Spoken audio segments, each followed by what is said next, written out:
Chapter 3 The Lone Hero. Life soon returned to normal after the heroics of Belle and Charlie, give or take a few scandals and developments. First of these was the rise of the Vigilante group, the Knights of the Last Order, who held their own against the DVG and the mob. Second of these occurred several years after the incident, when the private school was shut down due to concerns of corruption. Now, how could that have happened? Which meant the students were all forwarded into the public school, meaning that it finally got the funding that it needed, and all the students of Pleasantville were finally able to get the education they deserved. Finally, recently, another young vigilante had risen up. However, he was nameless. Anyway, "Will you kindly not spread your rubbish all over the dining table?" Bill growled angrily at his brother. "Unlike you, I'm trying to better humanity," Peter snapped back, trying to gather his papers away from his ruthless younger sibling. "And who do you expect to feed you while you soldier on? Move this crap now," Bill fumed, trying to serve dinner. "Will the pair of you shut your traps? I'm trying to watch television," Joe yelled at the pair of them. Such a healthy environment for a young lady.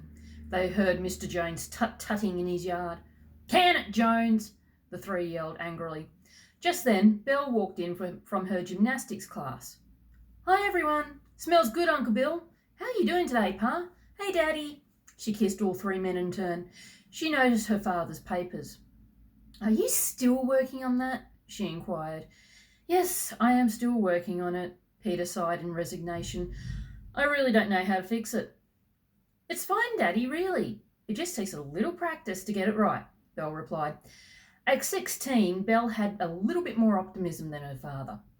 "Belle, the last time you used the thing, you nearly flew head first into the ground," Peter pointed out.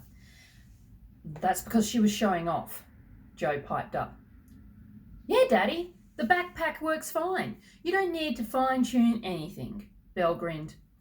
The backpack was Peter's first attempt at inventing a jetpack which ran on carbon dioxide.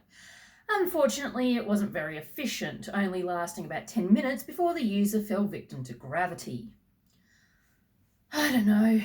Maybe," Peter trailed off. "Well, if you don't want it, can I please keep it?" Belle asked. "No!" her uncle and grandfather cried in horror. "Sure," Peter replied. "It's in my room." "Are you trying to get your daughter killed?" Bill roared furiously as Belle scurried off to claim her prize. "Are you a parent?" Peter fired back. "I happen to be one," Joe retorted. "Yeah, well, you're not Belle's father. I am. I raised you two." "Yeah, and you screwed up one. You stay out of this, you brat." "Who are you calling the brat just because you're the oldest? I thought I raised you two better than bickering."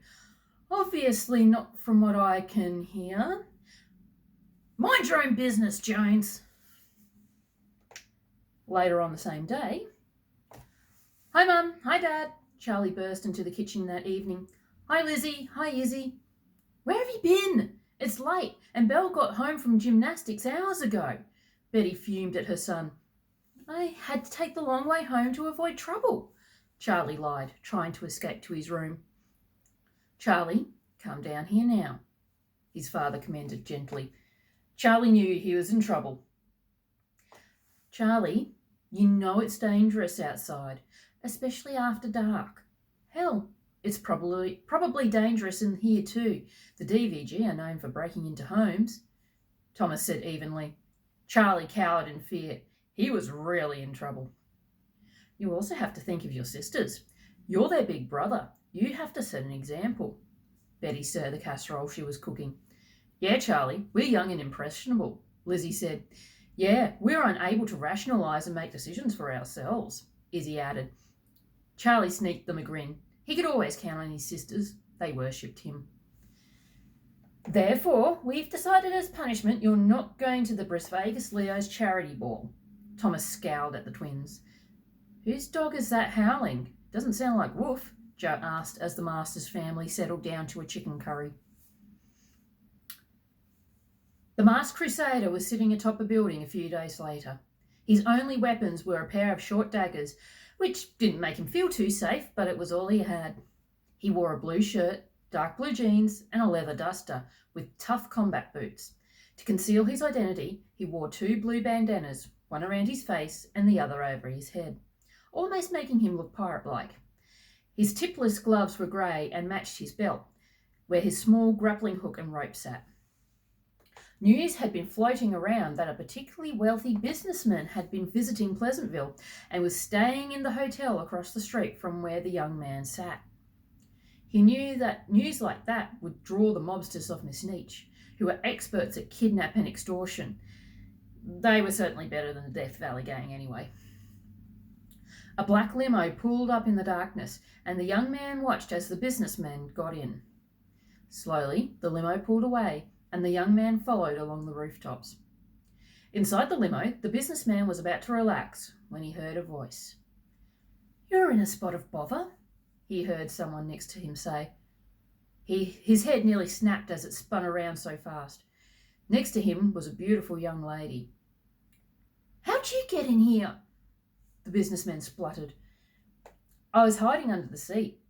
It's a trick seat, you see, something my father had installed before his untimely death a few years ago." The lady smiled. It was a disconcerting smile, but not nearly as bad as the 5-foot blade that sat next to her. "I see you've noticed the lion's claw blade. It's been in my family for generations. I'm Marion, of the mobsters of Miss Neach." "I see. I guess you're after my money." The businessman tried to regain his composure. Mobster Marion tilted her head slightly. "You're worth a fair bit more dead than alive, so we hear." "Quite the insurance policy on your head," she tittered. "I don't understand." The businessman began to sweat. Mobster Marion pulled for the seat between them. The businessman gasped when he saw what was in the boot. His wife and 2 children were bound and gagged. Mobster Marion's voice turned cold.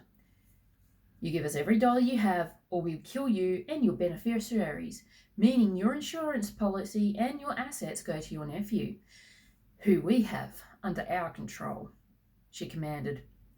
The businessman gulped. He was in big trouble.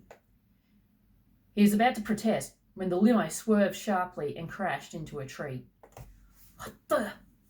Mobster Marion grabbed the lion's claw blade and opened the door. She was instantly kicked in the head by the masked youth. "Get your family out of here. I'll handle the mob." He handed a knife to the businessman, who began to cut the ropes binding his family. "Ugh!" Mobster Marion shook off the kick and glared at the youth. "You!" she spat. "You're the one who's been making the life of my people difficult." "You say that like it's a bad thing," the youth shrugged. He had to act quick when the lion's claw blade swung angrily at him, locking his daggers together to block the attack. He rolled backwards, letting the blade slam down on the ground in front of him, barely missing. Mobster Marion swung again. This time the youth was ready and got out of the way with no problems. Thankfully, Mobster Marion wasn't particularly fast, so he was able to block or dodge without too much trouble. Unfortunately, she was still pretty fast, meaning there was no way he could get in a counterattack while she held the lion's claw blade. "Damn it!"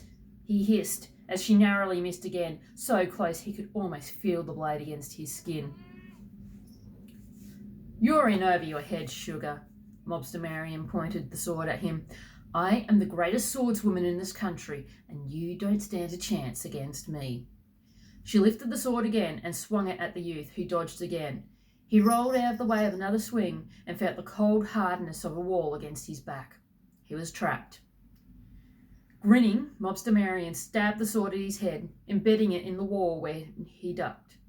"Your history, sunshine," she smirked in triumph.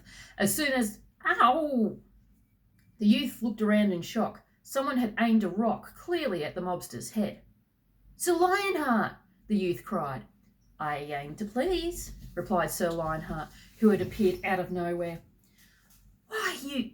Ow!" Mobster Marion cried again, this time having been smacked over the head with a pole. "Sir Dark, how nice of you to join us. Where's everyone else?" Sir Lionheart asked. "Lady Luck and Sir Hyper should be here soon. Lady Silence is back at base fixing her brother's armour," Sir Dark replied, tripping Mobster Marion up. "So you're the Knights of the Last Order?" Marion snarled. "I've heard of you, pests." "We've heard of you too," We never thought we'd actually see you doing some legwork, though, Sir Dark replied. Insolent, Mobster Marion growled. The youth grimaced. Mobster Marion was still rubbing her sore head. He then noticed the lion's claw blade was still next to him. He pulled it out of the wall and held it up to the moonlight.